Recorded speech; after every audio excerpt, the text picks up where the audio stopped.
Sel ni mana ni? Bos, ini rumah corner unit lagi tau. You tengok okey kan? Then, Tapi ni bos, rumah ini corner unit sebulan 700 sahaja. 700. You tengok. Oh, ini Nampak ni rumah 550 square feet tau. Then, boleh full loan. Then dekat mana? Sini ada Fali. paling. Depan kita ada McDonald, Taman Sri Idaman. Owner nak minta. Ya, you tengok ni. Bilik semua buat baru. Situ ada McDonald. You sudah ada tau. You tengok, kalau you ada anak-anak lain kali you takut seorang kat rumah dia bahaya dia buka, you boleh lock. Tak payah buang duit apa. Owner baru siap renovation tau bulan 12. Moset baru, semua baru. Tapi You tengok tu, ini view berapa cantik tau. Cantik kan? Tapi macam bulan 700 saja you tengok ruang tamu ini berapa besar. Okey kan? Cantik terang semua.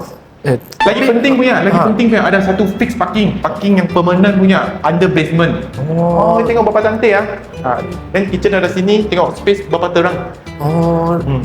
Tapi sini owner unit lah, you tengok tingkap semua, tak ada blok, angin lah tengok. Rambut saya. Angin kuat. Harga Yang berapa konsep pun baru, bulanan 700 beli bukan sewa. Harga kurang 170. Okey kan? Ini boleh buka Sida you punya baju kat sini. Okey. Tengok. Angin banyak kuat. Tapi kurang sikit tak boleh. Bos. Cantik kan? Cantik. Tak apa. Kalau nak kurang sikit, kita semak dulu. Kalau lulus, nak dalam bincang undang. Okey. Cantik kan? Terima kasih bos. Okey, on. Okey, jom. Kita akan buat video sampai kau dapat beli rumah.